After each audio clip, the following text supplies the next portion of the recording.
Okay, hello. Good day. So, ituloy natin yung ating discussion doon sa natitirang topics na hindi natin na-discuss last meeting. So, yung next topic natin is about shaping the nets. So, paano ba hinulma or shape yung net while gumagawa ng lambat. So, actually, there are two methods used in shaping the nets.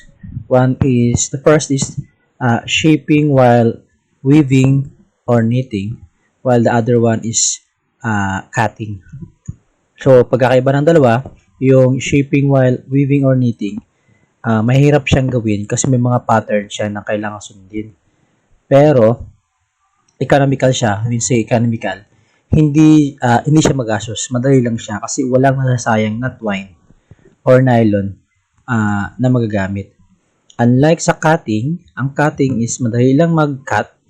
No? May gunting ka lang and then may certain pattern ka na ika-cut. Makakabuo ka ng shape na gusto mo matin. But the problem is, it is wasteful because may mga portion ng lambat na masasayang na after bakat and hindi yun na magagamit.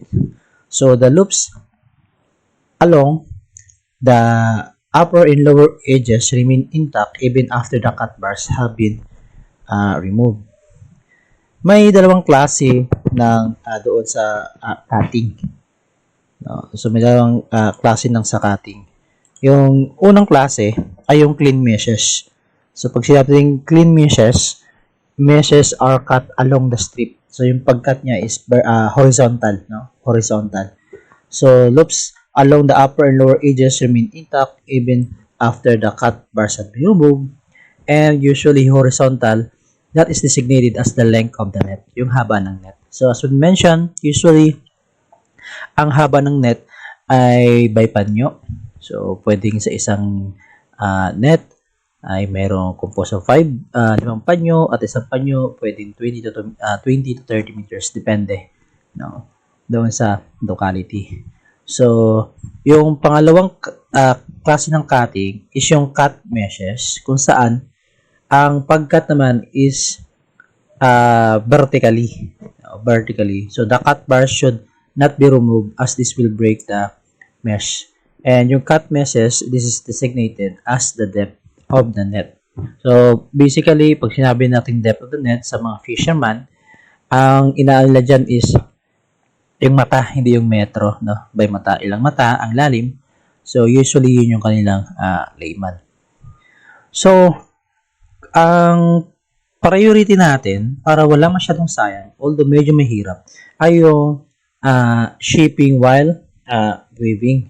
So, ito rin yung magiging isa sa mga magiging focus ng ating laboratory activities with regards to net making or net mending kasi yun ay magagawa natin. So, yung una, isang type or method ng shaping while weaving is the creasing. So, when we say creasing is the process of shaping nets by increasing its number of meshes while weaving. So, from mag-isang half mesh sa taas, using creasing, magdadagdag ng half meshes para makabuo ng another whole mesh.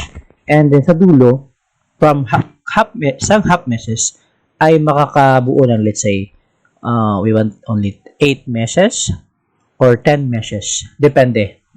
So, pag sinabing creasing, nagdadagdag ng number of meshes while weaving. So, yung creasing pwede siyang gawin sa gilid, no? Or pwede rin naman sa gitna. So, kapag sa gilid, ang tawag doon ay side creasing. Pag doon tayo magdadagdag ng mesh, pero pag sa gitna, ang tawag doon ay inside creasing. So, pag both sides, so ang tawag doon ay both side creasing naman. Yung both side ng net ay lalagyan o dagdagan ng mesh, ang tawag doon ay both side creasing. And yung inside creasing, pwede rin siyang gawin in two ways. The sliding creasing and ordinary creasing. So, sa gitna yan. So, may dinagdag na half mesh doon sa gitna. So, ito yung example. Sa kaliwa nyo, nakikita nyo yung side creasing. So, sa kabila, makita nyo, sa kaliwa, makita nyo dyan yung may mga half mesh ito. Half mesh yan. No? Half mesh, nilalagdag. So, pag sliding creasing, sa gitna, yung creasing, pero hindi siya regular yung pattern. No? Agwat-agwat. And then, yung ordinary creasing is ito yung mas may pattern compared no sa sliding creasing. Next tayo ay yung baiting. So, yung first way ng pag-shape ng nets is through nets by weaving is creasing. Ang pangalawa ay baiting. Ang creasing, pagdadagdag ng half meshes para half meshes para dumami yung ating meshes sa baba. Yung baiting naman, kabaligtaran ng creasing, nagbabawas ng number of meshes by taking in two meshes instead of one mesh while weaving. So, from let's say sa taas ay 10 half meshes, pag along the way, kada baba, instead na isa lang yung mesh na kukuhonin, kung dalawa, ang pinakadulo niyan ay isa na lang. Yan yung baiting, which is the opposite of creasing. So, can be done either by any sides of the net, pwede sa kaliwa, pwede sa kanan, for both side. Pwede rin magkaroon ng inside baiting, kung saan sa gitna naman yung tawag ito? Sa gitna naman, magkukuha ng dalawang mesh. Yung pangatlong method or type ng shaping while weaving is yung tinatawag nating fly meshing. So this is a process of shaping nets by decreasing the number of meshes while weaving, and it is achieved by simply leaving out one mesh, one or both sides of the net. So yun. And then we have the doubling, another method of stacking meshes while weaving a net. So done by doubling the sides of the net as you can there. And then we have the combination shaping. Ito na yung paggawa or shaping the net by any combination of either creasing, baiting, doubling, or fly meshing. So, example ng mga nets na may combination shaping is yung lever nets, yung mga tennis nets, saka volleyball nets. Yan. Pero basically, ang most tayo focus is yung use nating creasing and then yung baiting. So, it is very important. Hindi na tayo magko-combination shaping. So, ito yung example. So, shaping of handmade nettings by creasing. So, makita nyo sa taas ay mayroong half mesh and din sa baba mayroong 5 full meshes. So, 5 full meshes. So, mayroong niyang definite pattern. Ito ay one side creasing. Kasi isang side lang yung mayroong half mesh.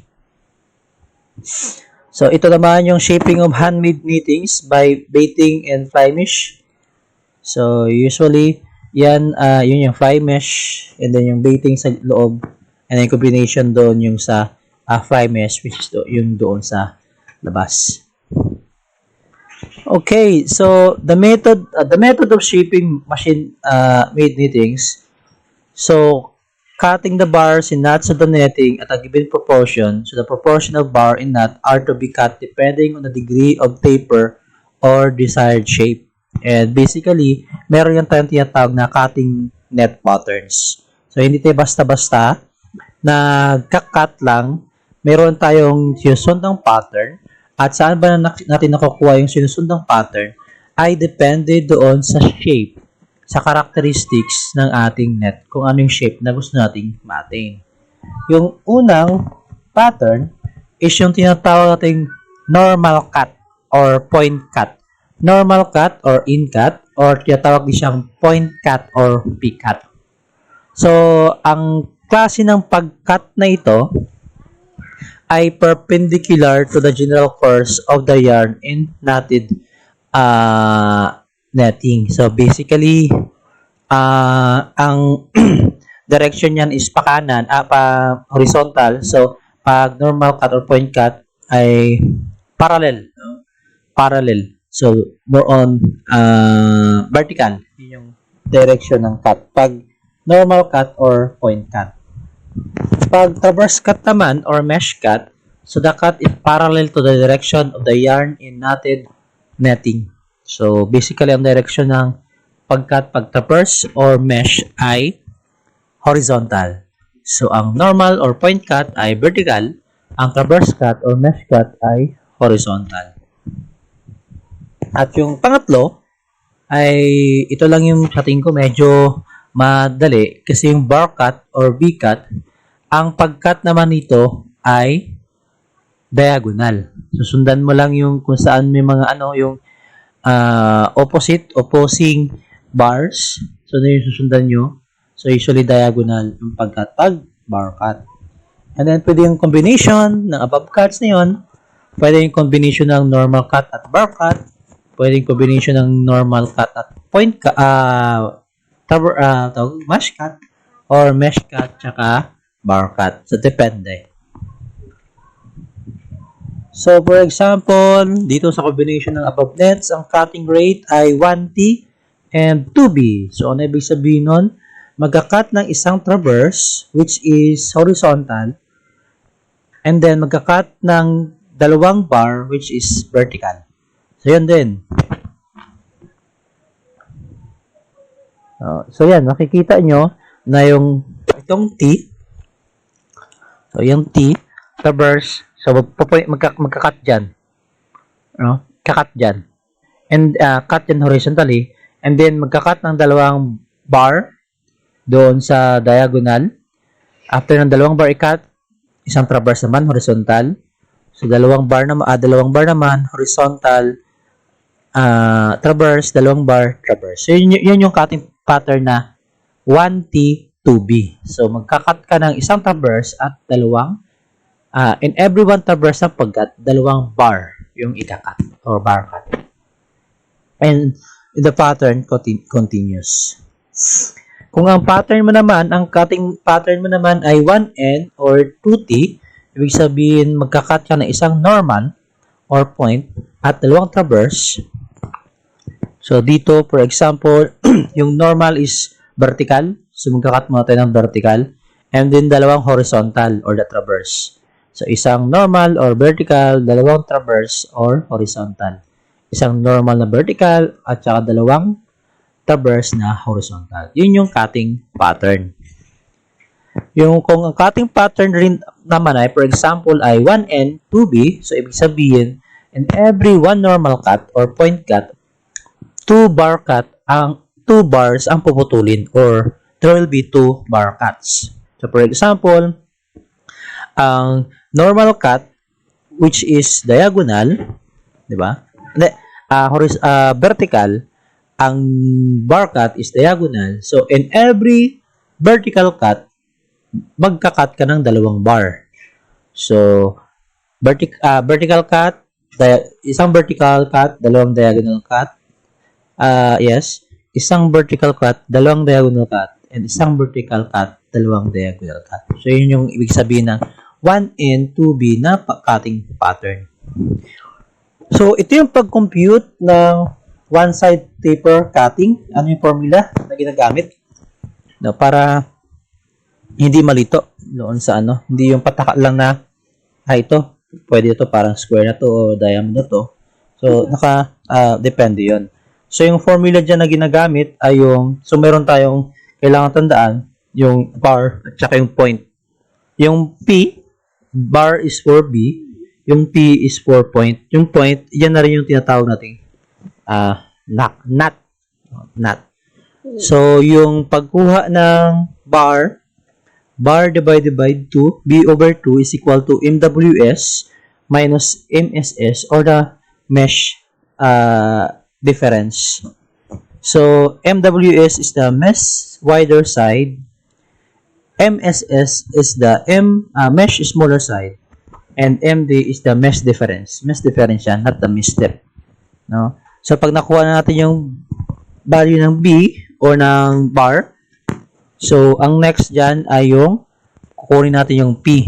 So, P point plus B over 2 equal to MD. Yun ang MD na yan na yung mesh depth. Yung isa yung mesh depth. Okay, example, we want to determine the cutting combination of the net na mayroong 8 meshes sa taas at 8 meshes sa baba, 4 meshes sa baba, at ang lalim niya ay 8 mata or 8 meshes. Ano yung cutting combination o patterns na susundin natin? Using the formula, so B over 2 is equal to MWS minus MSS, P plus B over 2 is equal to MD. So B over 2, so mesh wider side is 8 meshes. Mesh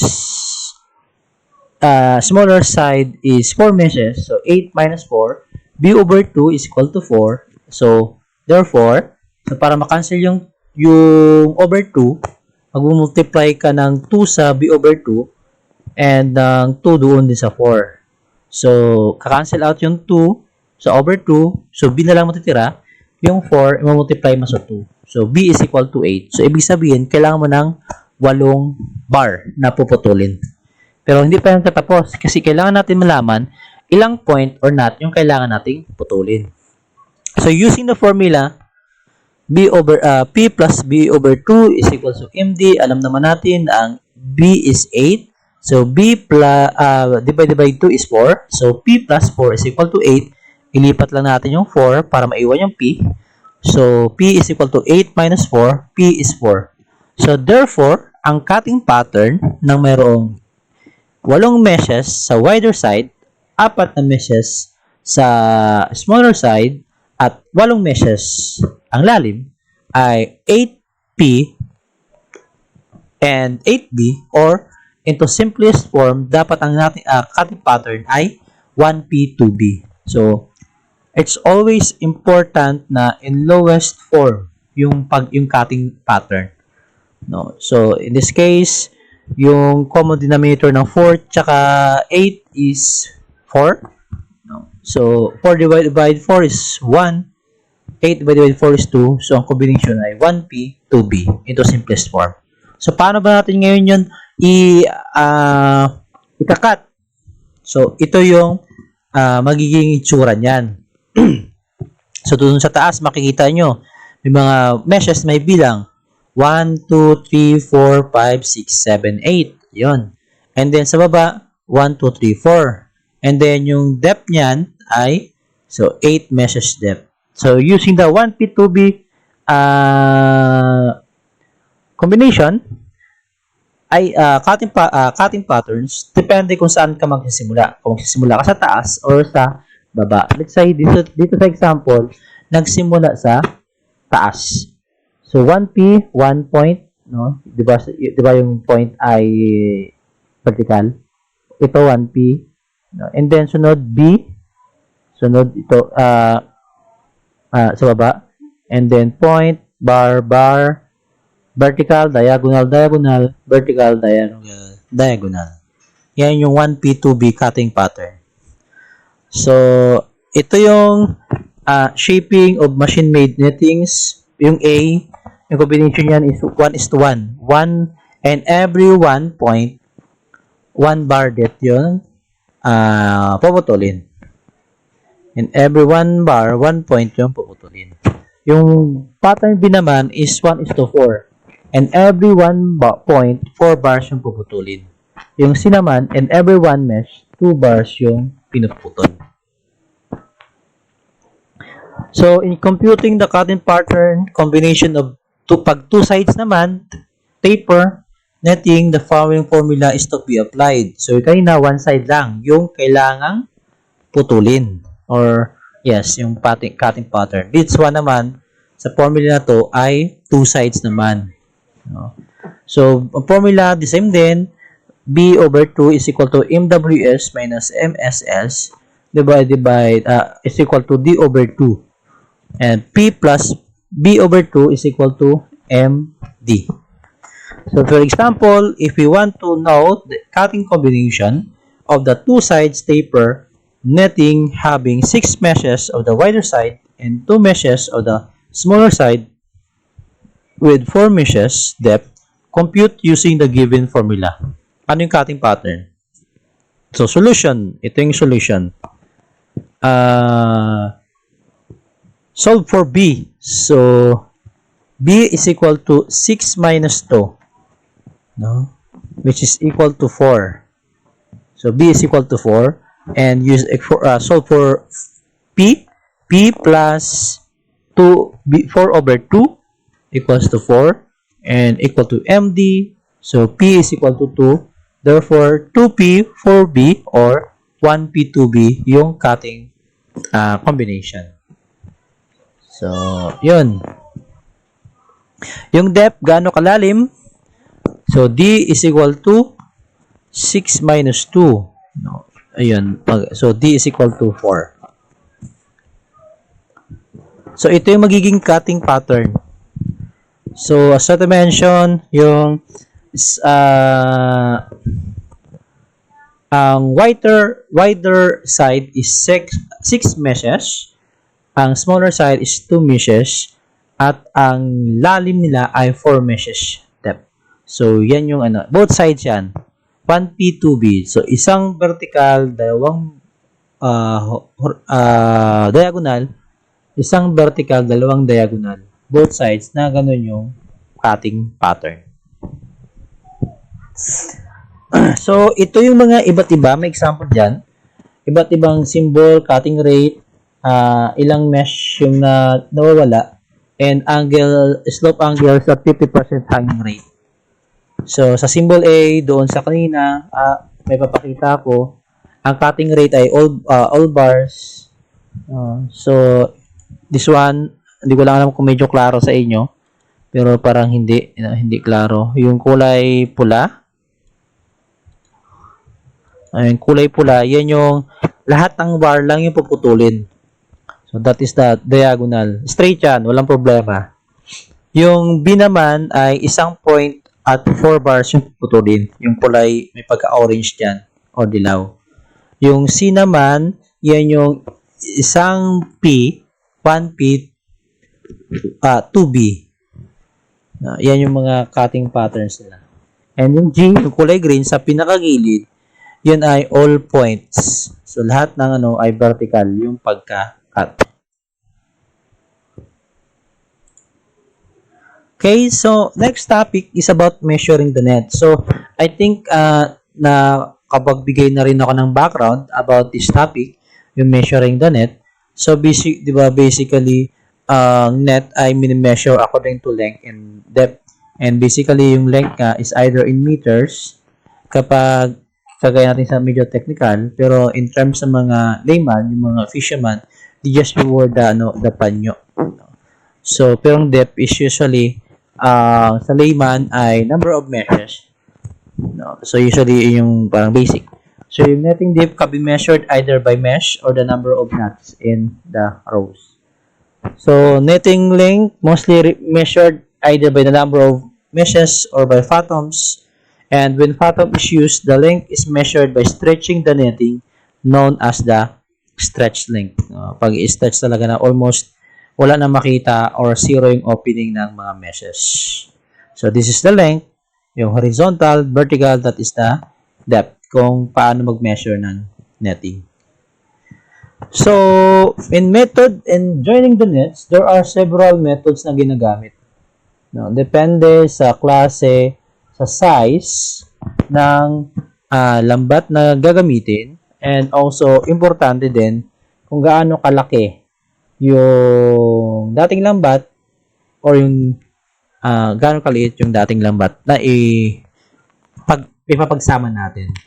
So, when two pieces of nettings need to be joined or ipagsasama, kailangan may dalawang characteristics ng netting na kailangan natin malaman. Una,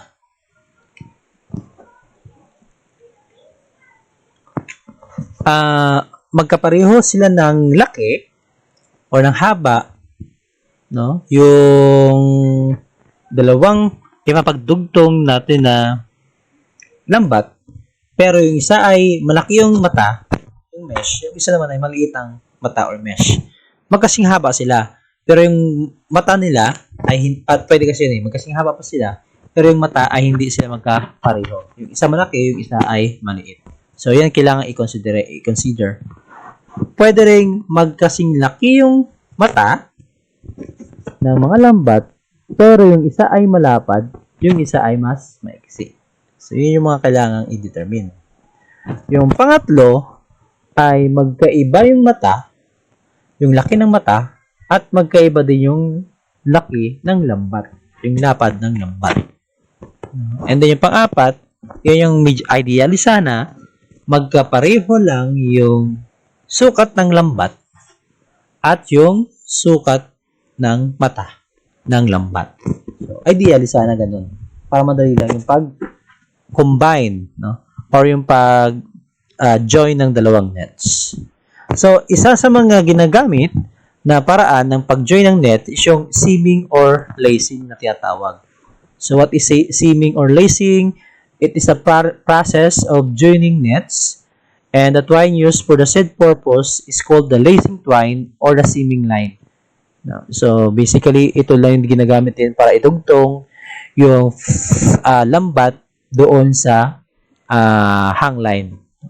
So, lacing twine wound a netting needle in the sewing the seam, goes over and under through the meshes and knotted every 30 cm as to prevent the spread of a break in one section of a seam and prevent the spread of looseness to the entire length once the lacing twine breaks.